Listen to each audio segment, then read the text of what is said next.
If the cure for cancer is in the mind of a junior high girl, the odds are that we'll never find it. Because research shows that by the time that girl is in second grade, both boys and girls are well acquainted with the notion that math is for boys. Oftentimes when you're asked to think of these people, physicists, mathematicians, the picture in your mind is of a male.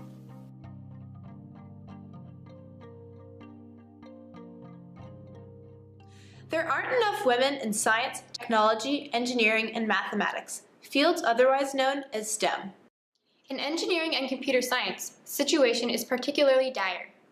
Only 13% of engineers and only 27% of computer scientists are women. While there are currently more women in computer science, this number has been sharply decreasing at an alarming rate. In engineering, the number of women has been increasing, but only at a painstakingly slow pace. Especially when you look around in your classes, and I usually am the only female in the room. In the whole major for just my year, junior, we have 18 girls out of 119. The underrepresentation of women in STEM will not fix itself, and the federal government must step in by creating and funding programs to support women in STEM. The STEM occupations are some of the fastest growing occupations in the nation.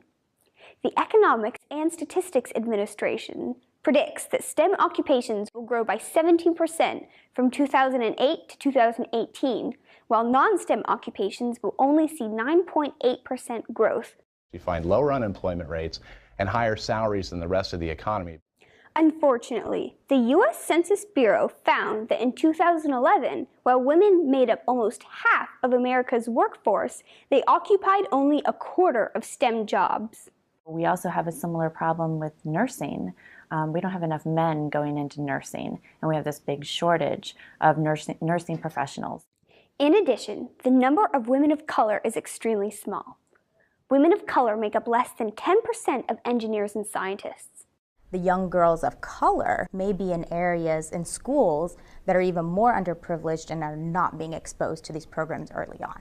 This lack of diversity in race and in gender is a problem that our nation must address. The diversity in thought would be underrepresented when you only have one group of people who are the majority of a field.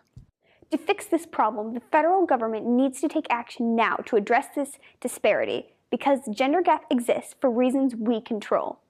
Girls and boys can be equally gifted at math and science. At the Math and Science Magnet program here at Montgomery-Blair High School, the acceptance rate for females is usually close to 50%.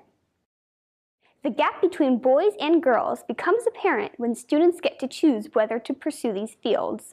The students who actually choose to attend Blair tends to be a little bit less in terms of female students. Some may argue that this difference is simply a result of different interests. My guess is that the girls with the talent for Math 55 are just too interested in other pursuits. This difference in interest is not innate. Subtle cultural stereotypes and prejudices that girls learn when they are young can have a huge impact in cultivating their interests. Certainly there's a lot of research pointing to stereotypes. When I tell somebody that I'm a scientist and an engineer, they're always like, oh, isn't that like something men do? Girls and women that pursue STEM fields, regardless of this negative bias, often do so because of a role model or unbiased parent. I guess something that really encouraged me was my dad. He's also an engineer, and he wants me to do what I want to do. And I think it was very important that I saw my mom and my dad do it, because for me there was no gender associated with it. This support is critical, and young girls need programs to encourage and expose them to STEM subjects.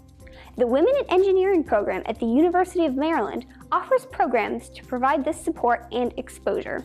We do a lot of programs that reach down to elementary, middle, and high school students to really, to deal with the things that are of most concern to women at that age.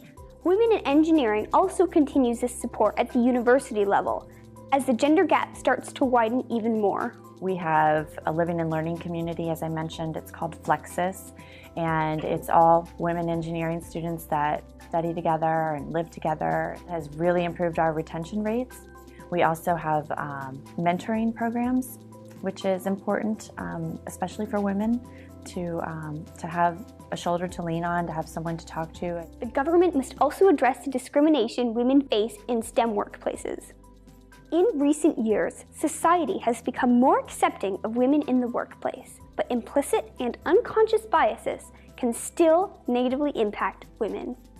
In a series of 3 2004 American Psychological Association studies, researchers from New York University and Columbia University found that in male-dominated fields, women who were perceived as very successful were more disliked than their equally successful male counterparts. Promoting diversity in these fields will eliminate the harmful effects of these unconscious biases. Women in STEM jobs also face a choice between being a mother and keeping a full-fledged career.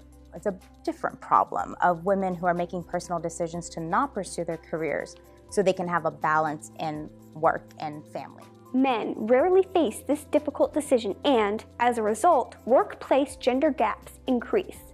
In spite of the benefits of diversity and the problems that come from a lack thereof, some women don't see their underrepresentation as a problem that the government needs to address. In the workplace, I'm by far outnumbered by men, but it's, I don't really see it as a problem, I guess. While it is a great sign that some women do not feel any discrimination, we still need more government action to broaden this sentiment and make sure that no woman feels discrimination in the STEM workplace. At the educational level, the federal government must provide programs to encourage girls and young women to pursue STEM fields, and at the professional level, the government must continue this support by making it easier for women to maintain their careers while having a family. While this may be costly, the lack of diversity and growing unrest among women who want more opportunity will be much more harmful than the expense of fixing this problem.